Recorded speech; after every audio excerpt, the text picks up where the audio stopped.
시간 하나님께서 우리에게 주시는 말씀은 마태복음 9장 35절로 38절까지의 말씀입니다.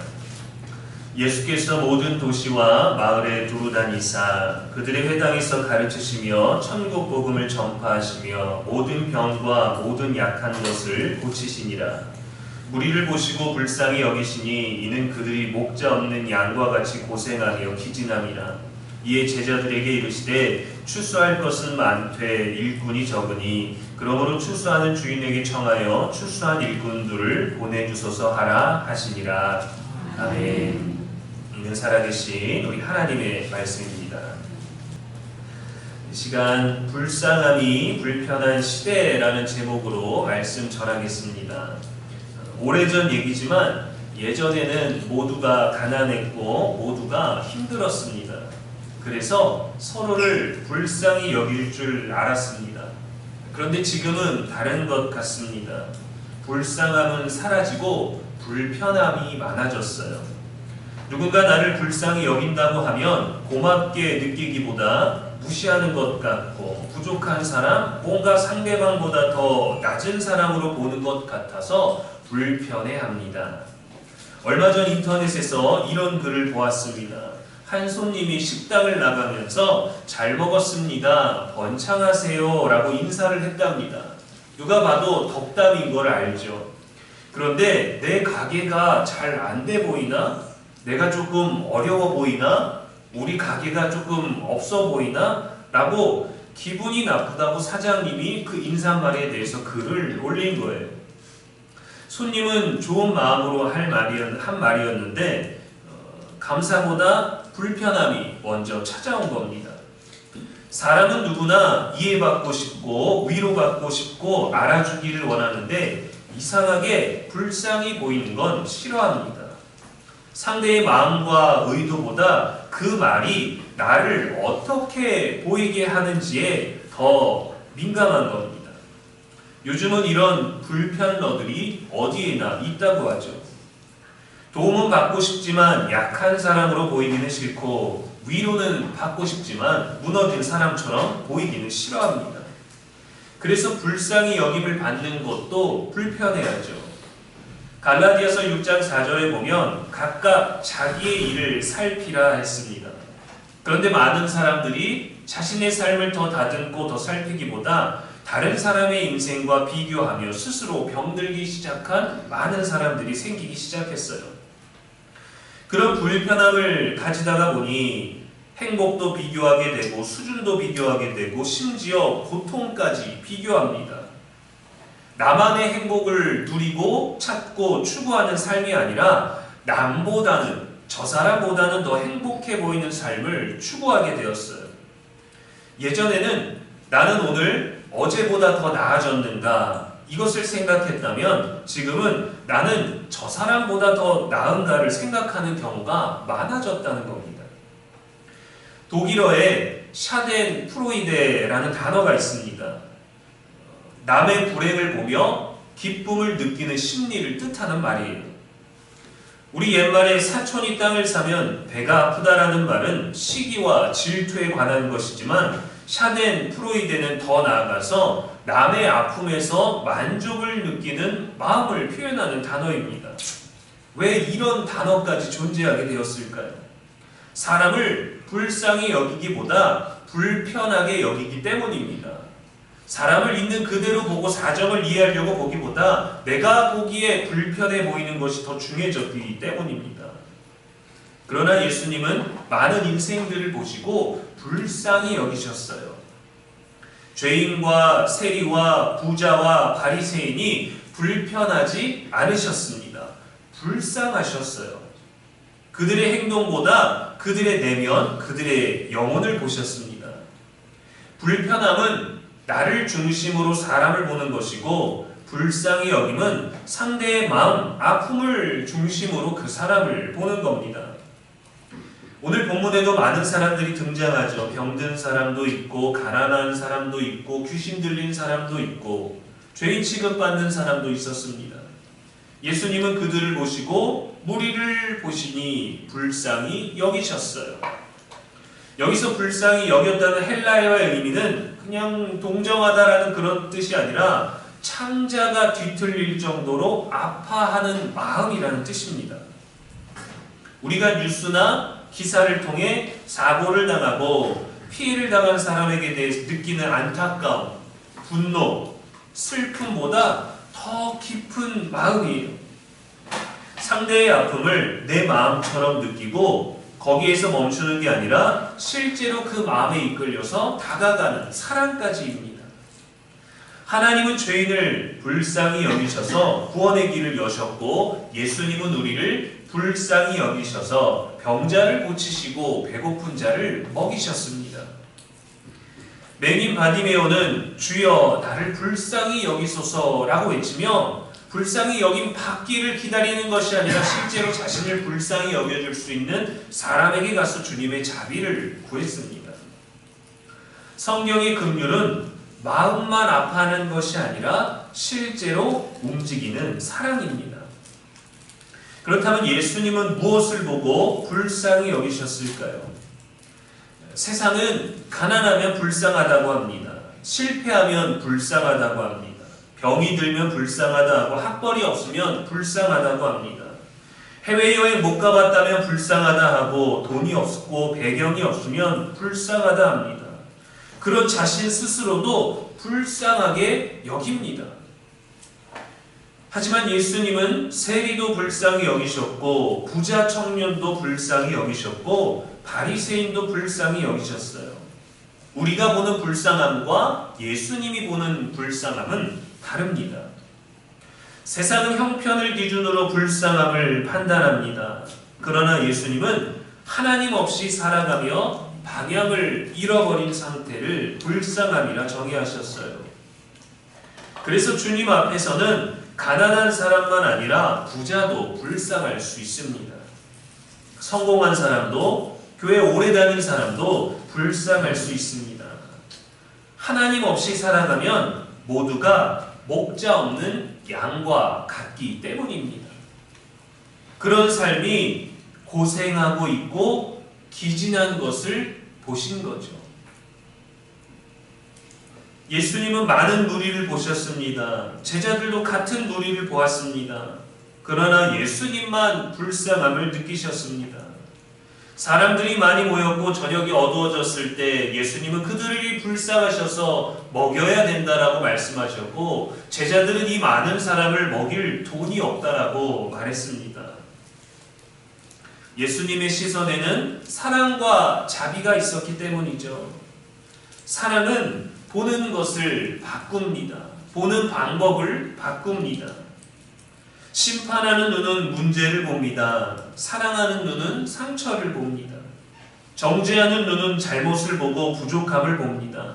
긍휼의 눈은 아픔을 보고 자비의 눈은 슬픔을 봅니다. 누가복음 15장에 잃어버린 아들은 아버지의 재산을 모두 탕진하고 돌아왔어요. 사람들 눈에 그는 한심한 사람입니다. 그러나 아버지는 그렇지 않았죠. 얼마를 쓴 거니? 왜 그랬니? 이제 와서 어떡하라는 거니? 묻지 않았습니다. 달려가서 안았습니다. 이것이 불쌍히 여김입니다. 실천하는 사랑. 왜 우리는 같은 것을 보면서 예수님처럼 느끼지 못하는 걸까요? 우리 안에는 너무도 많은 것들이 복잡하게 존재하기 때문입니다. 자기중심성, 분노, 이념, 우월감, 열등감, 이러한 것들이 우리의 눈을 가립니다.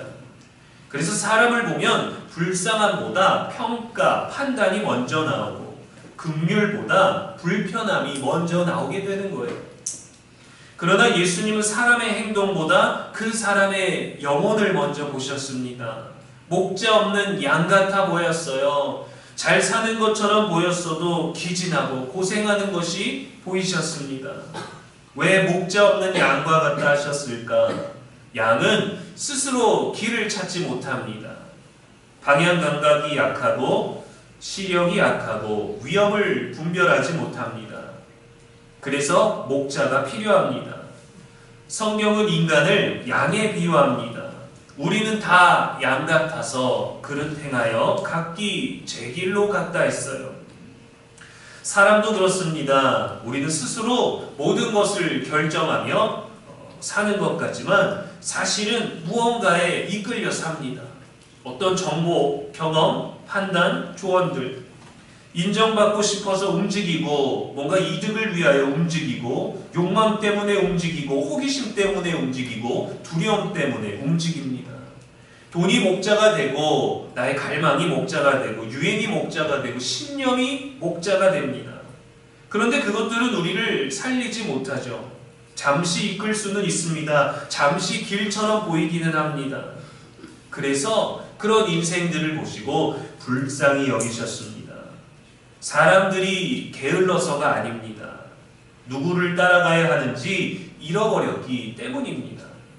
그래서 계속 고생하고 계속 기진하게 되는 것이죠. 우리는 무슨 고생을 그렇게 하고 왜 기진하는 걸까요? 우리가 정보가 부족합니까? 편의시설이 부족합니까? 먹을 것이 없나요? 치료받을 수가 없습니까? 왜 부유한 시대에 부족한 상태로 살아가는 걸까요? 왜 더 편리한 시대에 더 불편한 마음으로 살아가는 걸까요? 예수님 당시 사람들은 먹을 것이 부족했습니다. 오늘날 사람들은 의미가 부족합니다. 예수님 당시 사람들은 생존이 어려웠습니다. 오늘날 사람들은 살아가는 이유를 잃어버렸습니다.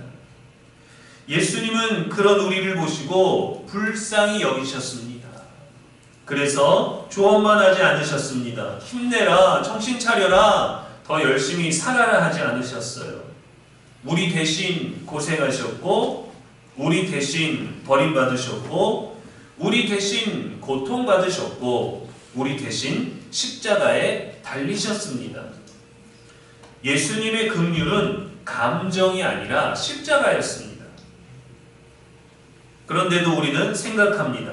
나는 괜찮다. 나는 불쌍하지 않다. 우리는 늘 마음보다 형편을 더 많이 신경 쓰기 때문이에요. 내 마음이 어떠한지를 말하기보다 내 형편이 이렇게 비치는 것이 싫기 때문이죠. 그러나 신앙은 강함을 증명하는 데 있지 않습니다. 내가 목자 없이는 인생의 방향을 알 수 없는 존재임을 깨닫는 데 있어요. 예전에 제가 중고등부 사역할 때 여름 수련회에서 있었던 일입니다. 그림 치료를 할 줄 아시는 분을 강사로 모셔서 상담 프로그램 시간을 가졌어요. 학생들이 저마다 그림을 그리면 그 학생의 마음을 살피는 이제 상담의 시간을 가진 거죠.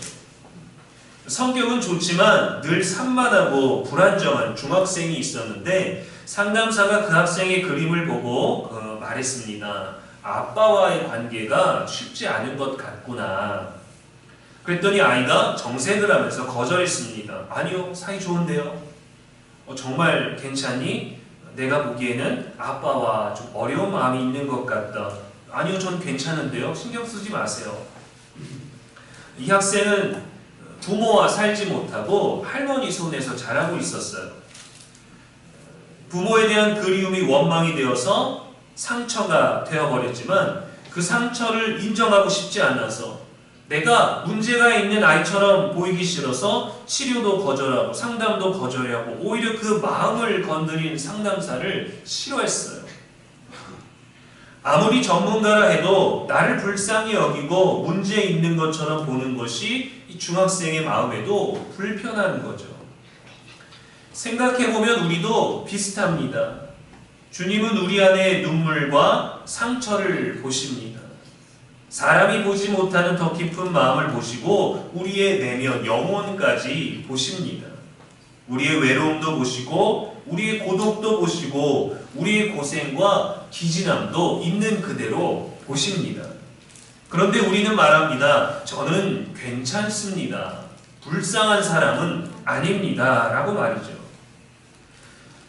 힘들 때 누군가 알아주기를 원하고 아플 때 누군가 조금 위로해 주기를 바라고 넘어지면 그래도 누군가 격려해주고 손 내밀어주는 사람 하나 있기를 원하는데 이상하게도 불쌍한 사람으로 보이는 것은 불편해합니다. 어쩌면 상대방에게 부담을 주는 사람이 되는 것이 신경 쓰여서 괜찮으려고 하는 어떤 우리의 정서 때문일지도 모르겠어요. 그러나 예수님 앞에서는 버티는 사람이 아니라 예수님께 도움받는 사람이 되어야 합니다. 주님이 주시는 그 도움은 구원이 되거든요. 주님은 우리의 형편을 바꿔주러 오신 분이 아니십니다. 우리 안에 있는 아픔과 상처와 그 모든 것들을 보시고 해결되지 아니한 채로 이 인생을 살아가며 고생하고 기진하는 우리들을 불쌍히 보신 거예요. 우리가 생각하는 불쌍함과 다릅니다. 신앙은 믿음으로 어떤 사람이 되겠다가 아니라 예수님이 우리를 보신 대로 나 자신을 인정하고 그 자신을 예수님 앞으로 나아가는 데 있는 거예요. 예수님 보신 대로 내가 고생하고 기진한 사람임을 인정하는 겁니다. 예수님 말씀하신 대로 목자 없는 양임을 인정하고 주님 말씀하신 대로 은혜가 필요한 사람임을 고백하는 겁니다. 그래야 참된 목자이신 예수님을 만날 수 있습니다. 그러나 주님은 거기서 멈추게 하지 않으셨어요. 우리를 불쌍히 여기시고만 끝내지 않으셨습니다. 오늘 본문에서 예수님은 무리를 보시고 불쌍히 여기신 후 곧바로 말씀하셨습니다. 추수할 것은 많되 일꾼이 적다고 말이죠. 왜일까요? 목자 없는 양 같은 사람들이 아직도 많기 때문입니다.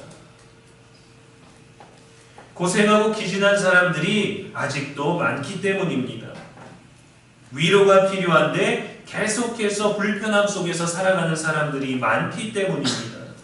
그래서 예수님은 제자들을 부르셨고 우리를 세상으로 보내신 거예요. 그리고 오늘 우리도 부르십니다.